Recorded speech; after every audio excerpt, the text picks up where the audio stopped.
ಎಲ್ರಿಗೂ ನಮಸ್ಕಾರ. ಇವತ್ತಿನ ವಿಡಿಯೋದಲ್ಲಿ ನಾನು ಪಡವಲಕಾಯಿ ಸಾಗು ಮಾಡ್ತಾ ಇದ್ದೀನಿ. ಇಲ್ಲಿ ಸಣ್ಣದಾಗಿ ಹೆಚ್ಚಿಟ್ಕೊಂಡಿದ್ದೀನಿ ಪಡವಲಕಾಯಿನ.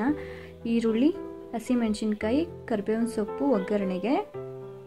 ನೆಕ್ಸ್ಟ್ ರುಬ್ಬೋದಕ್ಕೆ ಕಾಯಿ ತುರಿ, ಬೆಳ್ಳುಳ್ಳಿ, ಸ್ವಲ್ಪ ಹುಣಸೆಹಣ್ಣು, ಕೊತ್ತಂಬರಿ ಸೊಪ್ಪು, 1 ಟೇಬಲ್ ಸ್ಪೂನ್ ಜೀರಿಗೆ, ಕಡಲೆ ಮತ್ತು ಈರುಳ್ಳಿ. ನಾನು ಈಗ ರುಬ್ಬೋದಕ್ಕೆ 2 ಟೇಬಲ್ ಸ್ಪೂನ್ ಸಾಂಬಾರ್ ಪೌಡರ್ ಹಾಕೋತಾ ಇದ್ದೀನಿ. ನೆಕ್ಸ್ಟ್ ಅದನ್ನು ನಾನು ಮಿಕ್ಸಿ ಮಾಡ್ಕೋತಾ ಇದ್ದೀನಿ. ಒಗ್ಗರಣೆಗೆ 2 ಟೇಬಲ್ ಸ್ಪೂನ್ ಆಯಿಲ್ ಹಾಕೋತಾ ಇದ್ದೀನಿ. ಆಯಿಲ್ ಸ್ವಲ್ಪ ಬಿಸಿ ಆದಮೇಲೆ ಸಾಸಿವೆ ಹಾಕೋತಾ ಇದ್ದೀನಿ. ಸ್ವಲ್ಪ ಹಿಂಗ್ ಹಾಕೋತಾ ಇದ್ದೀನಿ.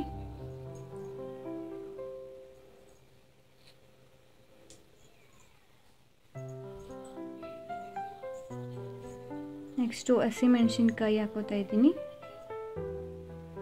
ಕರಿಬೇವಿನ ಸೊಪ್ಪು, ಹೆಚ್ಚಿಟ್ಕೊಂಡಿರೋ ಈರುಳ್ಳಿ ಹಾಕೋತಾ ಇದ್ದೀನಿ. ಈರುಳ್ಳಿ ಸ್ವಲ್ಪ ಫ್ರೈ ಆದಮೇಲೆ ಸಣ್ಣಗೆ ಹೆಚ್ಚಿಟ್ಕೊಂಡಿರೋ ಪಡವಲಕಾಯಿ ಹಾಕೋತಾ ಇದ್ದೀನಿ. ಪಡವಲಕಾಯಿ ಸ್ವಲ್ಪ ಬೆಂದ ಮೇಲೆ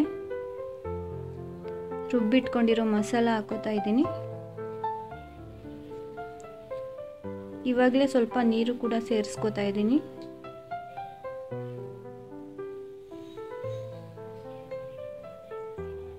ಒಂದು 1/4 ಲೋಟದಷ್ಟು ಹಾಲು ಹಾಕೋತಾ ಇದ್ದೀನಿ. ಹಾಲು ಹಾಕೊಳ್ಳೋದ್ರಿಂದ ಟೇಸ್ಟ್ ಚೆನ್ನಾಗಿರುತ್ತೆ. ಚೆನ್ನಾಗಿ ಮಿಕ್ಸ್ ಮಾಡಿಕೊಂಡು ರುಚಿಗೆ ತಕ್ಕಷ್ಟು ಉಪ್ಪು ಹಾಕೋತಾ ಇದ್ದೀನಿ. ಸ್ವಲ್ಪ ಬೆಲ್ಲ ಹಾಕೋತಾ ಇದ್ದೀನಿ. ಚೆನ್ನಾಗಿ ಒಂದು ಕುದಿ ಬಂದ ಮೇಲೆ ನಾನು ಕುಕ್ಕರ್ ಕ್ಯಾಪ್ನ ಕ್ಲೋಸ್ ಮಾಡ್ತಾ ಇದ್ದೀನಿ.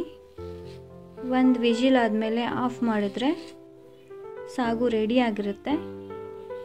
ಇದು ದೋಸೆ ಜೊತೆ ತುಂಬ ಚೆನ್ನಾಗಿರುತ್ತೆ. ಈ ವಿಡಿಯೋ ಇಷ್ಟ ಆದಲ್ಲಿ ಲೈಕ್ ಮಾಡಿ, ಕಮೆಂಟ್ ಮಾಡಿ, ಸಬ್ಸ್ಕ್ರೈಬ್ ಮಾಡಿ. Thank you.